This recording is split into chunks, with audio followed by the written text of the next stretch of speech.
Hello, and welcome to another episode of Women Locked Up Before and After. I was actually going to do a video about prison versus boot camp, which is definitely coming up.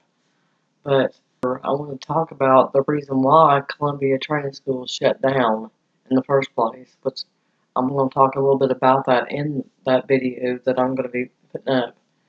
This is the name of it. Columbia Training School removes last girls after years of documented abuse. This was June 18th, 2008, when it was published, which was pretty much right after they shut down.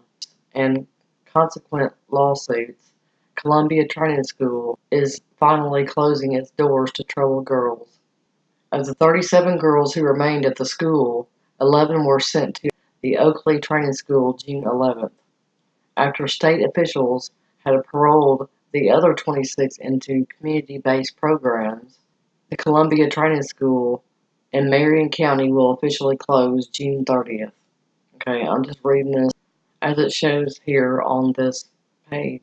In 2003, the Department of Justice released a report detailing the abuse of many of the children at the facility.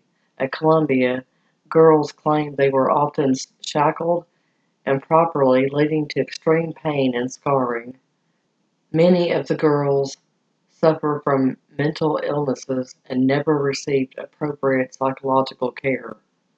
The guards would throw suicidal girls into the dark room, that's what they called it, a windowless room with only a drain in the floor as a bathroom. The room was often kept pitch black, and the girls were usually locked in naked and forced to take meals in the room as well. Now, keep in mind, these are all underage females.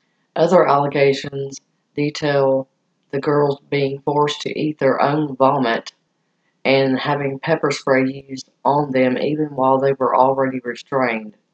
In December 2003, the U.S. Department of Justice filed a lawsuit against the state demanding that the conditions of the training schools be improved. The suit led to the training schools being placed under a federal consent decree in 2005, and the Mississippi Department of Human Services agreed to launch a 4-year program to gradually improve the school conditions of the training schools. Many adolescent girls were released due to unsafe ratios between them and the staff members. The Mississippi Youth Justice Project filed a lawsuit on behalf of a group of girls in the Columbia School in 2007 due to alleged abuse. The girls claimed they were shackled when another girl falsely told guards that they tried to escape. Among the defendants of the lawsuit, Governor Haley Barbour. Okay, he's not the governor anymore, but he was. And there was some pretty shady things that happened when he was governor here in Mississippi. Executive Director Don Taylor and Columbia Administrator Donald Armagust. Girls have been placed in Columbia for a variety of offenses, some as minor as truancy. That's what I was there for, not going to school. I missed several days of school, and that's what I was there for. The school holds very few violent female offenders, and the most violent were simple assaults. The Mississippi Youth Justice Project has proposed alternative ways of dealing with troubled teenagers, such as community-based programs that focus on rehabilitation within the girls' own environment specific to their needs. Such programs would include drug and alcohol rehabilitation, psychological counseling, and family interventions. Oakley is still under the Department of Justice federal consent decree. Oakley was for all boys, but according to this, it's going to change. Though their facilities still have some distance to go before they are up to snuff, Bear Atwood, the director of the MYJP, is hopeful. You know, it's really good they need to close Columbia, and we do have concern about Oakley, and we will be watching them closely. But it is an opportunity for them to start fresh and change the culture at the training schools. I'm going to read some of the comments that were comments based on the stuff that happened and everything. Just a couple of them. And then first comment says, from Sheila Scalark, this was 2 years ago. I'm so sorry about that. It was not a paradise, don't get me wrong, but for me it was better than home. It was the only home I knew. I returned in 2005 and talked to the girls. I wanted to give back. I was told about the treatment of the girls, and I expressed the importance of being obedient to your parents and do what's right. We touched on some touchy subjects. Please send me what info I need to be up to speed and to help. Second comment, had you been in military program, you've been signing a different tune. Civilian cottages have a completely different experience. Third comment, I went there and served 2 months and 3 weeks. To return a week later to serve 11 months, it was pure hell. Sure didn't make me who I am today. Being subject to a place and people like that would drive a madman mad. I honestly think charges should be brought against the majority of the staff. Very much agreed. Here's one from 4 months ago.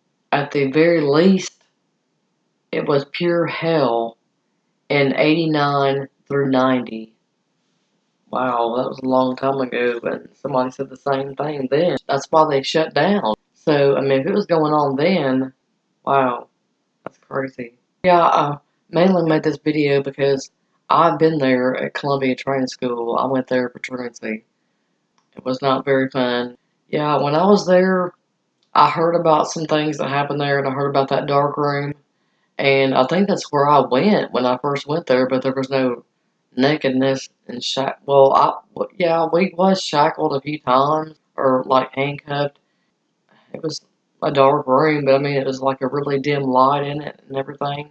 But I don't recall anything weird going on like that I know of. But I do remember that we took showers like together or stuff like that, and that was weird to be, juveniles or whatever. But anyway, a lot of stuff happened while I was locked up there too, like as far as family and everything, and didn't find out till I got out, and it was pretty bad stuff. And I'll tell y'all about that in that video coming up. So please stay tuned for that video. I just wanted to make this a real quick video and let everybody know how that place was, before I make my other video. I wanted to make this one. That way y'all know about that place. And please put some comments below. I really appreciate everybody staying by my side and all this. Thank you so much for watching. Please like and subscribe and hit that notification bell. I would really appreciate some ideas. I really need them. Right now, I'm still working on all my older videos, editing them, and putting them up so they won't be so long. And my story that's an hour and 45 minutes. I'm working on that right now, so it's taking a little time. Hopefully, we'll be working with Bounce Back. Hopefully, pretty soon. I'm going to have my story on there, a shorter version of that, and some things that happened to me when I was locked up. But anyway, again, thank you so much for watching, and please like, share, and subscribe.